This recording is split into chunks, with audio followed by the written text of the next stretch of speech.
So, what is balanced diet? So, balanced diet is a diet where you provide a nutrition-rich foods to your body to work efficiently. अगर आपकी diets के अंदर nutrition rich foods नहीं होंगे तो आपके sales, आपके tissues, आपके ऑर्गन्स आपके एफिशिएंटली वर्क नहीं कर पाएंगे।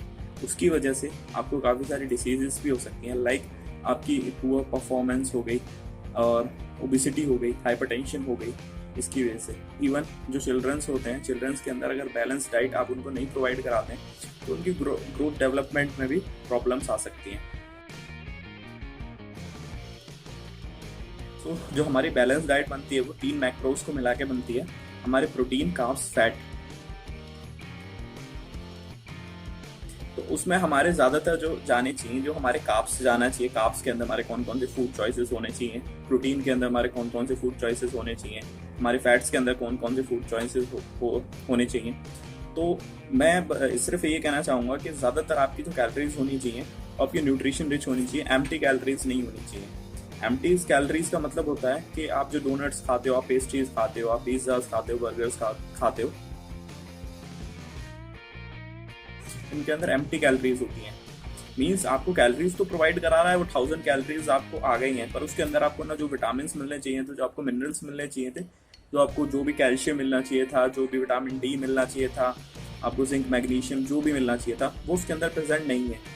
तो हमको ज़्यादा से ज़्यादा फ्रूट्स खाने चाहिए, ज़्यादा से ज़्यादा वेजिटेबल्स खाने चाहिए, और ज़्यादा से ज़्यादा हमको बीन्स हो गई, हमारे होल ग्रेन्स हो गए, ये हमारे कार्ब्स के चॉइसेस हो गए। वहीं अगर मैं प्रोटीन की बात करूँ तो हमारा लीन प्रोटीन सोर्स होना चाहिए। हमारा पनीर हो गया, हमारा चिकन हो गया, और हमारे बीन्स भी हमारे प्रोटीन के सोर्सेज में आ जाते हैं वेजिटेरियन में, और हमारे ग्रेन्स भी वेजिटेरियन में प्रोटीन के सोर्सेज में आ जाते हैं। फिश हो गई, हमारी लो फैट फिशेज हो गई।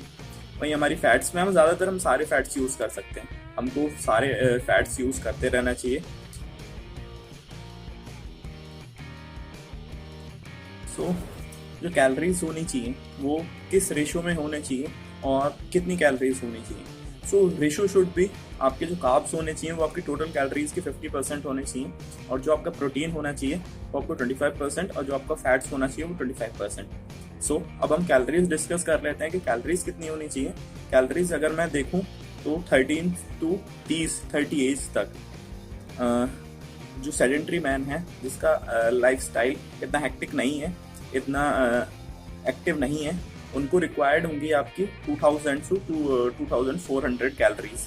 वहीं कोई बंदा एक्टिव है जिसकी सेम एज है, 13 to 30 एज है, जो एक्टिव है, और तो उनको जो रिक्वायर्ड जो कैलोरीज होंगी वो डिफरेंट होंगी, बिकॉज उनकी जो कैलोरीज जो बर्न कर रहे हैं, जो उनका एक्सपेंडिचर है, मतलब जितना वो बर्न कर रहे हैं पूरे दिन में, वो ज़्यादा है। तो उनको रिक्वायर्ड होंगी कैलोरीज 2800 से 3200 कैलोरीज।